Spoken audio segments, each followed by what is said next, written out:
2018 ശേഷം ആദ്യമായി border Gavaskar trophy സ്വന്തമാക്കാനുള്ള തയ്യാറെടുപ്പിലാണ് ഓസ്ട്രേലിയ. എന്നാൽ തുടർച്ചയായ മൂന്നാം തവണയും ഓസ്ട്രേലിയൻ മണ്ണിൽ ബോർഡർ ഗവാസ്കർ ട്രോഫി നിലനിർത്തുകയാണ് ഇന്ത്യയുടെ ലക്ഷ്യം. നവംബർ 22-ന് പെർത്തിൽ ആരംഭിക്കുന്ന ഈ പരമ്പരയിലെ ആദ്യ മത്സരത്തിൽ ജസ്പ്രീത് ബുംറയായിരിക്കും ഇന്ത്യൻ നിരയെ നയിക്കുക.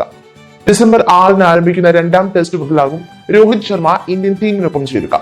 യുവതാരം നിതീഷ് കുമാർ റെഡ്ഡി പെർത്തിൽ ഇന്ത്യക്കായി അരങ്ങേറ്റ ടെസ്റ്റ് കളിച്ചേക്കുമെന്നും റിപ്പോർട്ടുണ്ട്.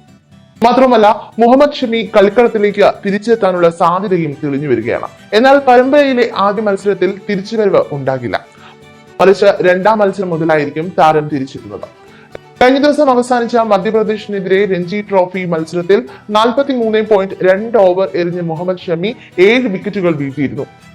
ഇതോടെ താരം പൂർണ്ണ കായികക്ഷമത വീണ്ടെടുത്തുവെന്നാണ് വിലയിരുത്തൽ. എന്നാൽ കൂടുതൽ ആഭ്യന്തര മത്സരങ്ങൾ കളിച്ച ശേഷം ഷമിയെ ദേശീയ ടീമിലേക്ക് പരിഗണിക്കാനാണ് BCCI തീരുമാനമെന്നാണ് മറ്റൊരു റിപ്പോർട്ട്. കഴിഞ്ഞ വർഷം നടന്ന ഏകദിന ലോകകപ്പിന്റെ ഫൈനലിലാണ് മുഹമ്മദ് ഷമി അവസാനമായി ഇന്ത്യക്കായി കളിച്ചത്. കാലിന് പരിക്കേറ്റതിനെ തുടർന്ന് ഒരു വർഷമായി താരം ഗ്രൗണ്ടിന് പുറത്താണ്. 2020 ലോകകപ്പും IPL-ഉം നഷ്ടമായിരുന്നു. ഈ വർഷം ബംഗ്ലാദേശിനെതിരായ ടെസ്റ്റ് പരമ്പരയ്ക്ക് മുൻപായി ഷമി പരിശീലനത്തിന് ഇറങ്ങിയെങ്കിലും ഇന്ത്യൻ ടീമിൽ നിന്ന് വിളി വന്നിരുന്നില്ല. ആഭ്യന്തര ക്രിക്കറ്റ് കളിച്ചതിന് ശേഷം ടീമിലേക്ക് പരിഗണിക്കാമെന്നായിരുന്നു BCCI നിലപാട്. അതേസമയം ബോർഡർ ഗവാസ്കർ ട്രോഫിയിൽ സച്ചിൻ ടെണ്ടുൽക്കറിന്റെ മറ്റൊരു റെക്കോർഡ് മറികടക്കാൻ വിരാട് കോഹ്ലിക്ക് മുന്നിൽ അവസരമെത്തിയിരിക്കുകയാണ്.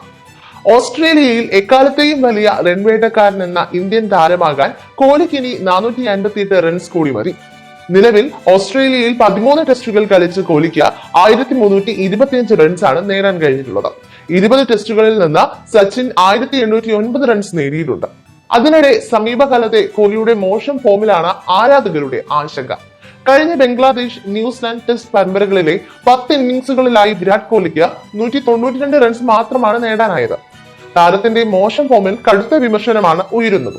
ഓസ്ട്രേലിയയിൽ ഈ മാസം ഒടുവിൽ ആരംഭിക്കുന്ന ബോർഡർ ഗവാസ്കർ ട്രോഫിയിൽ കോഹ്ലി തന്റെ മികവിലേക്ക് ഉയരുമെന്ന പ്രതീക്ഷയിലാണ് ക്രിക്കറ്റ് ആരാധകർ. അങ്ങനെയെങ്കിൽ മാത്രമേ സച്ചിന്റെ ഈ റെക്കോർഡ് കോഹ്ലിക്ക് മറികടക്കാനാകൂ. എന്തായാലും ടീം ഇന്ത്യ ആകെ മൊത്തം ഓസ്ട്രേലിയയെ നേരിടാൻ സജ്ജമാകുകയാണ്.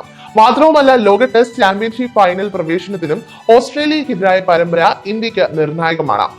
പരമ്പര 4-1 വിജയിച്ചാൽ മാത്രമേ ഇന്ത്യക്ക് മറ്റു ടീമുകളുടെ മത്സരത്തിന്റെ സഹായമില്ലാതെ ടെസ്റ്റ് ചാമ്പ്യൻഷിപ്പിന്റെ ഫൈനലിൽ എത്താൻ സാധിക്കൂ.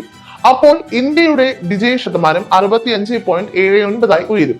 അങ്ങനെയെങ്കിൽ നിലവിലെ ചാമ്പ്യന്മാരായ ഓസ്ട്രേലിയ പുറത്തായിരിക്കും. ശ്രീലങ്ക, ന്യൂസിലാൻഡ്, ദക്ഷിണാഫ്രിക്ക ടീമുകൾ രണ്ടാം സ്ഥാനത്തിനായി മത്സരിക്കും.